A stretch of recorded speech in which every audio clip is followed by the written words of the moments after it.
Welcome to OreoOlive.com. As you know, Oreo olives don't mix, but the abstract thought of putting those two words together has enlightened me to create a channel to discuss various topics. And what I wanted to talk about today is I want to do, in addition to one of the shorts that I was doing, and I was talking about how negativity is the new digital currency, as well as being able to move forward in terms of the cancel culture itself.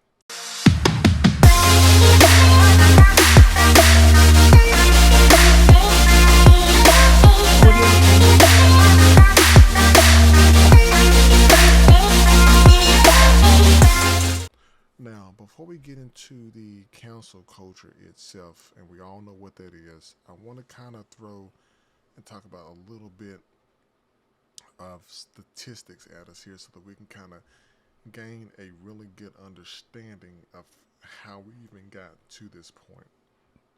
Now, when you look at the inception of social media, which there were sites before Facebook, Black Planet, MySpace, and all that, but you have with the inception of Facebook and then transitioning into, current ones we have today, like Instagram, Twitter, and Reddit, all those. Um, we have about a little bit over 4 billion people across the planet that use social media alone by itself.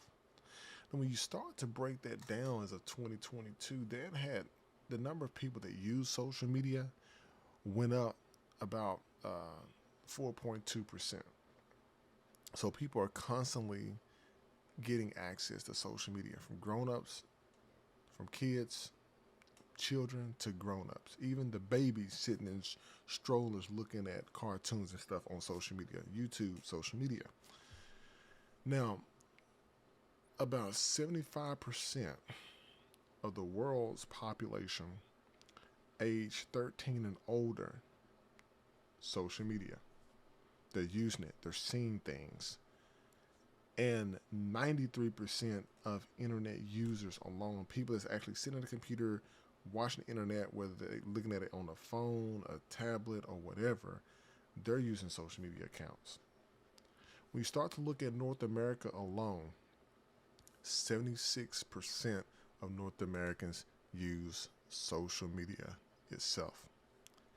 Now, when you collectively look at people worldwide and on the average of how people use social media, people would spend an average of 2 hours and 28 minutes a day on social media alone.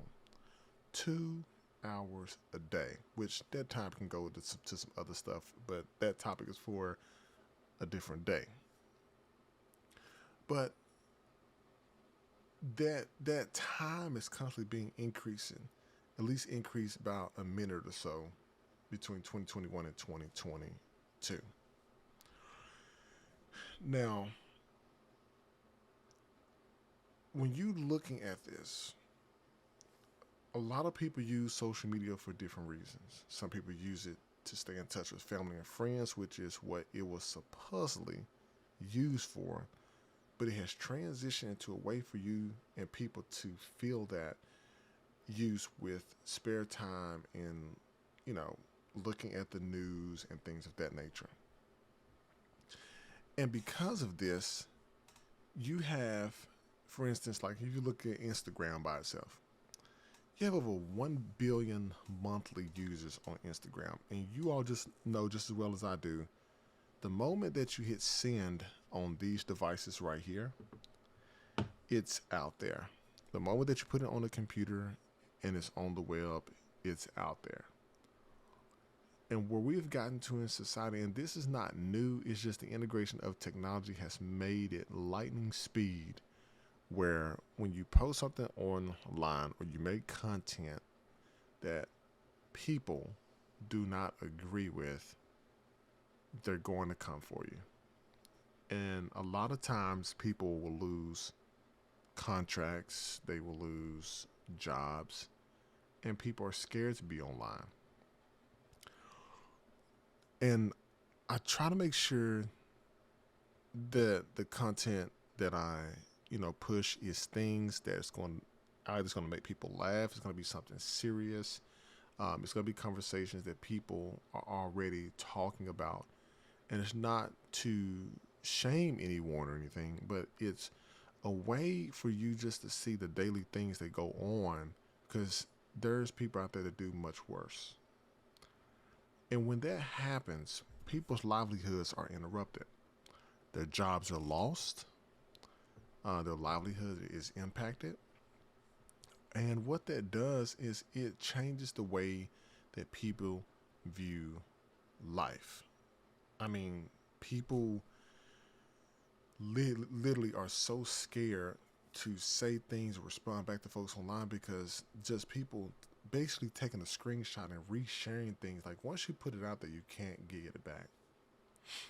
That right there has transitioned into a cancel culture that we have, whether they're getting the information from Facebook, Instagram, Twitter.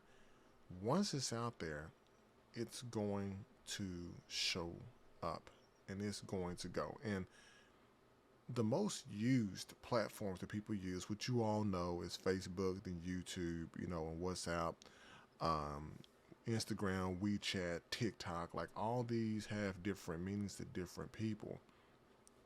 But it's almost like you have to structure your words in a way where it's almost like you're stepping on eggshells. There is much worse that goes on in the world, and it seems like that when someone is trying to speak truth or something positive, it seems to not go as well, or it doesn't make it as far. But the new digital currency is basically, if it's something negative, that people are going to either watch more of it or take something out of context. So it's not, now people are having to make disclaimers before they produce videos. So that's the point that we're at right now, people, in society. And what I definitely want you all to think about this, if you don't take anything else from this video, think about this. If there's something online that you don't agree with, you don't believe in, don't watch it. Move on to the next channel. That's it. Like, listen, subscribe. OrioOlive.com. Look forward to bringing more content to you soon.